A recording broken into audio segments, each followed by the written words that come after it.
جب سے on line system شروع ہوا ہے تب سے ویڈیو آڈیو کی اہمیت بڑھ گئی ہے۔ مستقبل میں بعض شعبے ایسے ہیں کہ جہاں آپ کی سی وی بھی ویڈیو کی شکل میں جائے گی۔ ویڈیو کانٹینٹ سے ہی آپ کی کارکردگی پتہ چل جائے گی آپ کس شعبے میں کیا ہے۔ مارکیٹنگ کے علاوہ 20 شعبے ایسے ہیں، ٹیچنگ ہے۔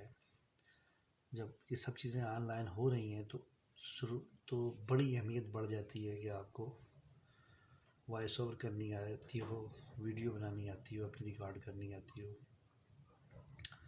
آہستہ آہستہ یہ خوف ختم ہو رہا ہے۔ نوجوان نسل میں تو خوف نہیں ہے، لیکن جو بڑے لوگ ہیں ان میں بھی خوف ہے، کئی نوجوانوں میں بھی ہے۔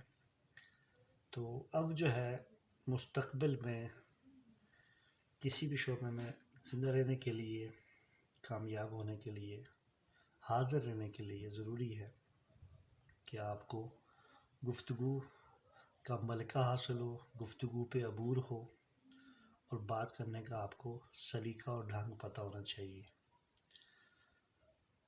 براہ راست گفتگو میں بھی خوبصورت آواز کی بڑی اہمیت ہے۔ جس طرح چہرے کی خوبصورتی بے حد ضروری ہے، اسی طرح آواز کی خوبصورتی بھی بے حد ضروری ہے۔ یہ کیا ہے؟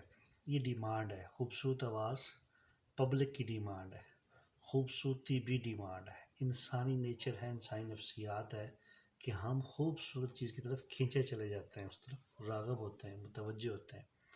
اسی طرح خوبصورت آواز بھی اپنے انسان کو کھینچتی ہے اپنی طرف۔ اس کی پریکٹس کی تھوڑی بہت ضرورت ہے، آواز خوبصورت بن جاتی ہے۔ تھوڑی احتیاطیں کرنی پڑتی ہیں، تو ان احتیاطوں کے ساتھ آواز آپ کی خوبصورت ہو سکتی ہے۔ اور ساتھ یہ ہے کہ آپ گفتگو کریں، اپنی جو نا آڈیو ریکارڈ کریں، اگر آپ کو ویڈیو کی ضرورت ہے ویڈیو ریکارڈ کریں۔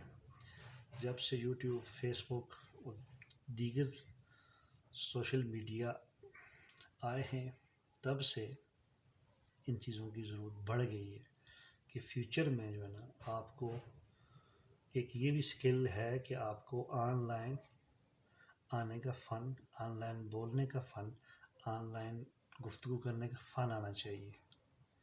ابھی کچھ لوگ مذاق میں جو ہے نا یہ سیکھ رہے ہیں، اچھی بات ہے، لیکن اسے آپ پروفیشنل سیکھیں، یہ کل کی ضرورت ہے۔ آج کا زمانہ ایسا ہے کہ میں نے کسی کو اپنے بارے میں بتانا ہے تو میں نے اپنی ایک ویڈیو کا لنک شیئر کر دینا ہے، اسے میری ساری صورتحال پتہ چل جائے گی۔ آپ کی سی وی جو ہے نا ویڈیو کی شکل میں ہے، تمام کنٹینٹ اب ویڈیو کی شکل میں آ رہا ہے۔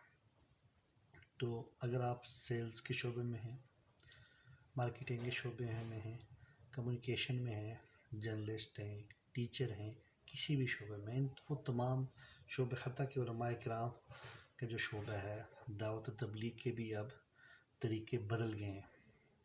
اب آپ عالمی سطح پہ تبلیغ کر سکتے ہیں، بہت اچھے انداز میں میسج اپنا کنوے کر سکتے ہیں اگر آپ کو یہ فن آتا ہو۔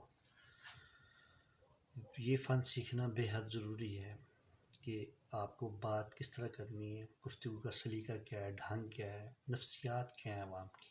نفسیات اگر آپ کو پتہ چل جائیں تو پھر آپ کی گفتگو کا جو ہے انداز بدل جاتا ہے۔ آپ کا ایک سیکنڈ، آپ کی ایک لمحہ کی گفتگو، ایک مسکان آپ کی اگلے کو متوجہ کر سکتی ہے۔ فیوچر میں وہ بزنس مین ہی کامیاب ہے جو لوگوں کو اٹریکٹ کر سکے، اپنی طرف متوجہ کر سکے گا، چاہے وہ مصنوعات کی شکل میں ہو یا خدمات کی شکل میں ہو۔ اب چلنا اسی نے جس نے آپ کو اپنی طرف کھینچنا ہے، تو یہ اپنی طرف جوڑنا، لوگوں کو ساتھ ملانا ایک فن ہے۔ تو یہ فن جو ہے یہ سیکھا جا سکتا ہے، یہ کمیونیکیشن سکل ہے۔ کمیونیکیشن کا مطلب یہ ہے کہ دوسروں کو آپ نے اپنی طرف موڑنا ہے، انہیں جوڑنا ہے، ان تک اپنی بات پہنچانی ہے، انہیں سمجھانا ہے، تو یہ فن آ جائے گا۔ ویسے بھی کمیونیکیشن سکل جو ہے اس کو کنگ سکل کہا جاتا ہے۔ تمام جو سکلز ہیں، مہارتیں، ان میں سب سے بڑی جو ہے نا مہارت ہے یہ، تو اسے آپ جو ہے نا مہارتوں کی بادشاہ کہہ سکتے ہیں۔ تو امید ہے کہ آج آپ کو میری گفتگو جو ہے نا وائس اوور کے حوالے سے یا آن لائن گفتگو کے حوالے سے سمجھ میں آئی ہوگی.